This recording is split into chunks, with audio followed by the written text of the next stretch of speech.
طبعی خصوصیات کے لحاظ سے شمالی میدان کو ہم 5 حصوں میں تقسیم کر سکتے ہیں۔ Number 1 Bhabar, number 2 Terai, number 3 Bangar, number 4 Khadar, number 5 delta. شمالی ہمالیہ سلسلے کے پہاڑی دامن میں سندھ ندی سے لے کر تستہ ندی تک لگاتار کنکڑ، پتھر، روڑے کے ذرات سے بنا ہوا میدان بھابر کا میدان کہلاتا ہے۔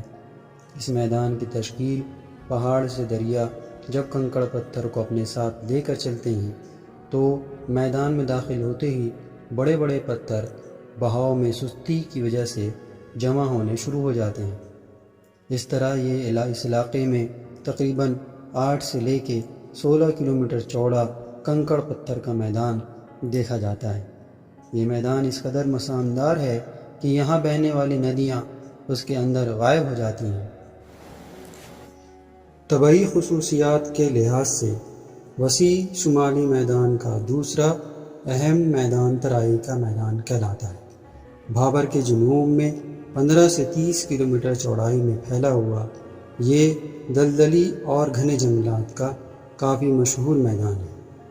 یہاں اس قدر دلدل ہونے کی وجہ بھابر کے میدان میں بہنے والی ندیاں جو بھابر کے کنکڑوں میں چھپ جاتی ہیں وہ دوبارہ یہاں ظاہر ہو جاتی ہیں، جس کی وجہ سے یہاں جگہ جگہ چھوٹی چھوٹی ندیاں دیکھنے میں ملتی ہیں۔ ترائی کا علاقہ مغربی علاقے کے بنسبت مشرقی علاقے میں زیادہ گھنا ہے۔ اس کی وجہ مشرق میں بارش مغرب کے علاقے میں بنسبت زیادہ ہوتی ہے، جس کی وجہ سے یہاں گھنے جنگلات آسانی سے اگ جاتے ہیں۔ طبعی خصوصیات کے لحاظ سے وسیع شمالی میدان کا تیسرا خطہ بانگر یا بھانگر کا میدان کہلاتا ہے۔ بانگر کا میدان دراصل قدیم الوویل کے جماؤں سے بنا بلند حصہ ہے جو ندی سے کافی دور واقع ہوتا ہے۔ یہ خطہ سیلابی خط سے کافی بلندی پر ہوتا ہے۔ یہ گہرے رنگ کا چکنی مٹی اور کنکر کا بنا میدان ہے۔ طبعی خصوصیات کے لحاظ سے وسیع شمالی میدان کا چوتھا خطہ کھادر کا میدان کہلاتا ہے۔ یہ میدان ندیوں کے قریب سیلاب کے ذریعہ جمع شدہ جدید الوویل مٹی سے بنا ہوا ہوتا ہے۔ اسے پنجاب میں بیٹ کہتے ہیں۔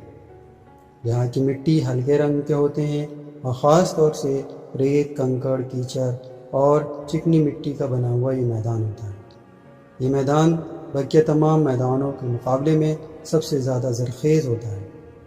اسے سیلابی میدان بھی کہتے ہیں کیونکہ یہ میدانی علاقہ ہر سال زیادہ بارش ہونے کی وجہ سے سیلاب سے متاثر ہو جاتا ہے۔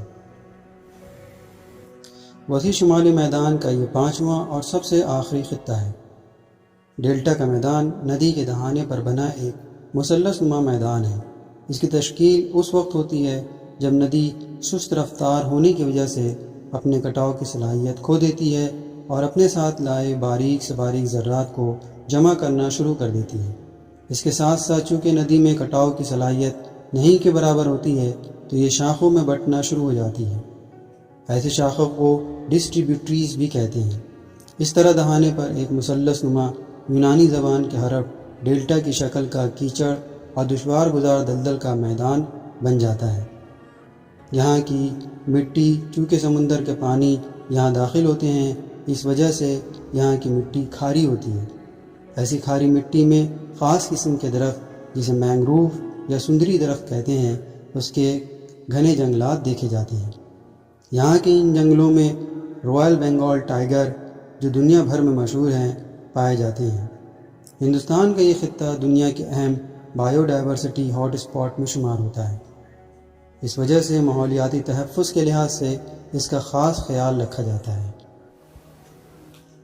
تو یہ تھا طبعی خصوصیات کے لحاظ سے وسیع شمالی میدان کی تقسیم۔ اب آپ چند سوالوں کے جواب دیجیے۔